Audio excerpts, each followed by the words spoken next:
Hello class, welcome to week 2. So happy you are still with us. So today what we're going to do is talk a little bit about the colonial era. I have divided it into 3 parts, some concepts I want to introduce you to, a little bit about what actually happened in the colonial era, and then finally interpretation, which is going to lead you right into writing essay 1. So here we go. Here is my little reminder just for people, because I will put this PowerPoint up also, but make sure to watch the video, which you're doing. Thank you for being here. So, okay, here's what we're going to do. We're going to briefly look ahead to week 2 and essay 1. Start with that. Then I'm going to tell you a little bit more about the week 2 assignments in depth. And finally, as I previously alluded to, we're going to talk about the colonial era. Concepts, what happened, and interpretation. So, you're in week 2 of the class. Good job, you. Congratulations on getting here. Your week 2 assignments are very similar to your week 1 assignments. So, let me pull this over here. Week 2 is the colonial era, exploitation or innovation. Ooh, you, once again, just like in week 1, you have a discussion board posting due, you have reading outlines due, and you have a journal assignment. And that is leading up to the essay 1 assignment. So that's a general overview. Okay. So just reminding you also that essay 1 is due next week in week 3, but essay 1 covers weeks 1 and 2. Actually, all right. So we'll talk a little bit more about essay 1 at the end of this video, but first, I will just say a little bit more about the week 2 assignments. So, discussion, you have the same exact questions and instructions as you did for last week. You make your initial post, answer these questions, and then follow-up posting, replying to at least 2 classmates. I think that's pretty clear. Your reading outlines. So this week, we're starting a new book, John Wilsey's book, American Exceptionalism and Civil Religion. And what you're going to want to do is read the introduction, follow these instructions, answer these questions, read chapter 1. Note, you do not need to read pages 53 through 58, but read the rest of chapter 1. Answer these questions. Then we're going to read Zen chapter 2, answer these questions. Zen chapter 3, answer these questions.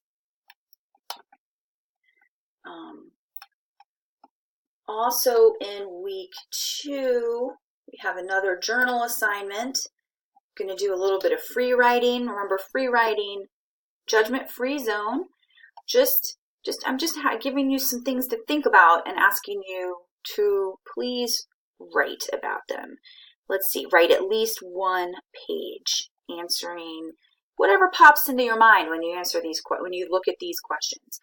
There's no right or wrong answer.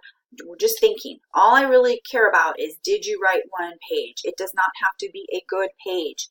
If you make mistakes in your spelling, leave them in there. I don't care. That's fine. So you'll have done your free writing. Then I want you to start a new page, read what I've written here, and then you will be reading a primary source. A primary source is any document or other artifact that is from the time period we are studying. So you will be reading this primary source, answer these questions. Then I have a video for you to watch, an article for you to read, and some questions for you to answer. After you do all that, have a little conclusion for you to write. Then I want one more free writing from you, and what I want you to do is spend 20 minutes free writing about essay 1, what you think you might say for essay 1. So do make sure to take a look at that essay 1 assignment. That'll help you with that. So all that's your journal 2 assignment.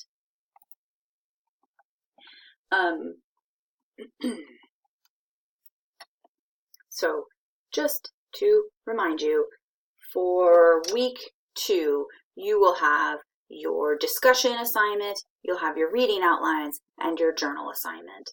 And all that is looking toward and thinking about essay 1. So we're going to talk a little more about essay 1 in a minute, but what I'm going to do now is move on to give you a little bit of an overview of the Colonial Era. Remember, the Colonial Era, I mentioned this in class, I guess in my video, in my week 1 video. And remember, I said that the Colonial Era is the time period, I usually started around 1492 when Columbus, as you know, sailed the ocean blue. And then it sort of goes through, say 1776, the Declaration of Independence. And it's that whole time period in which what is now the United States of America was a series of colonies. The 13 colonies you've maybe heard of, 13 British colonies of North America. But there were other parts of the United States that were Spanish, and French, and Dutch colonies.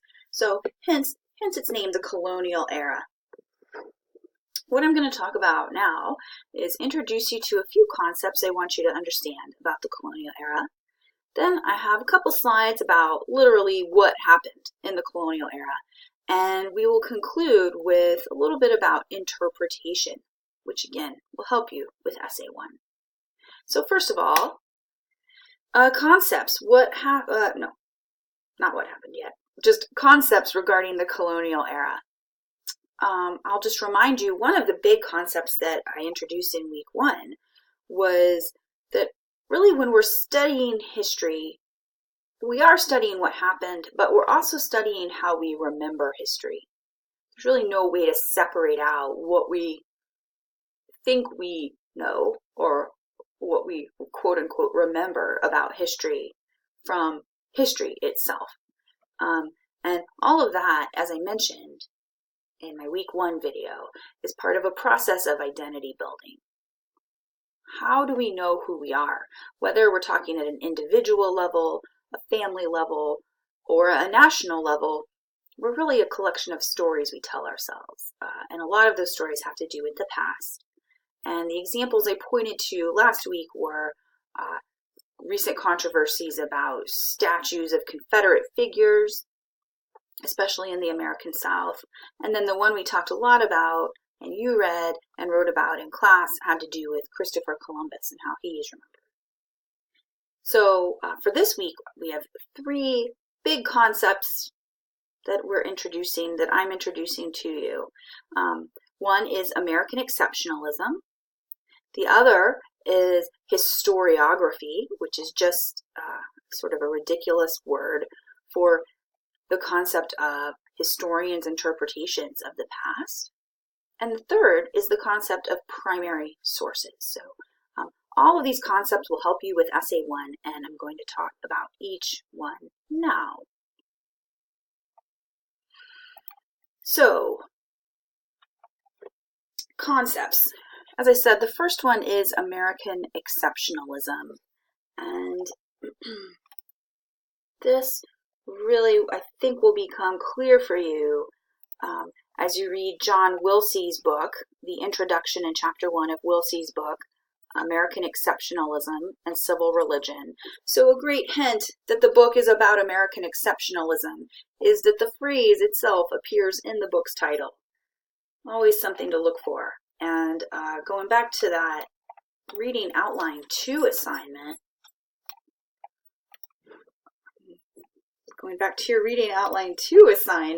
which I have right here,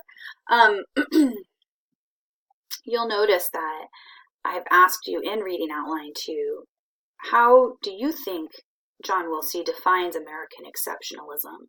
And then I've asked you a couple more questions about the term itself as Wilsey uses it. So I think that you will be able to define American exceptionalism for yourself after you do this reading.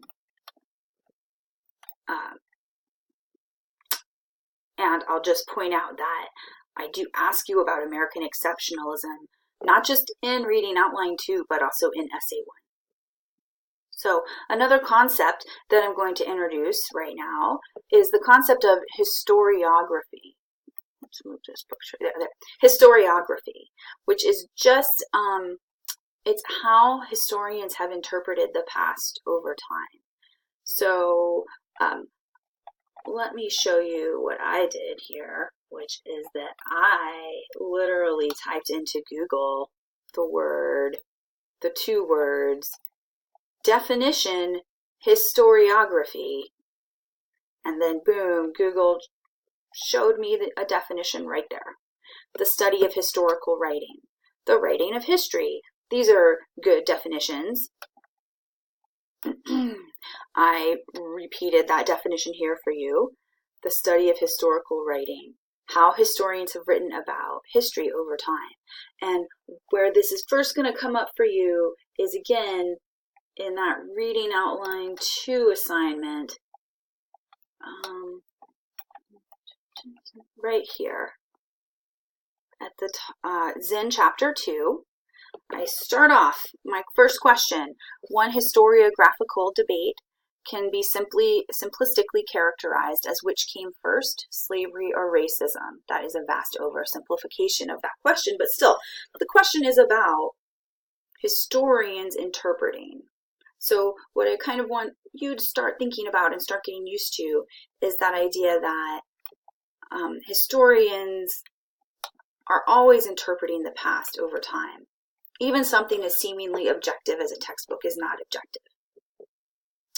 So another example of how you might think about historiography would be if you take a look at the citation, which by now I hope you have generated for Howard Zinn's book, and then the citation you've generated for John Wilsey's book, you'll see that one of these 2 books was published originally several decades ago. The other was published much more recently. And of course, a lot has happened in the last, 20, 30 years, 40 years even. So historians can't help but be influenced by the times in which they live. And so just a way to think about historiography too is to think about how the times in which we live might influence our interpretations of the past and how that might change over time. So the third concept I'm going to introduce you to right now is the concept of primary sources.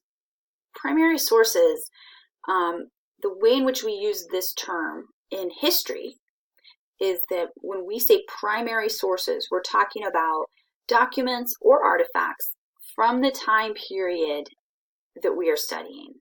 One easy way to remember this is that primary sources are first-hand. They were produced at the time. So here's a picture of one of the readings you're doing for this week. For your Journal 2, you're reading John Winthrop's sermon, A Model of Christian Charity. And here's the actual copy of that sermon, which is housed in the archives in Massachusetts, and it's from the year 1630. So a primary source is a document from the past versus, say, secondary, or even sometimes we talk about tertiary sources, which are interpretations of the past. So your 2 books, these are secondary sources, maybe even tertiary, but regardless, they're not primary sources. They're historians interpreting the past. John Winthrop's sermon is from the time period we're studying. It's a primary source.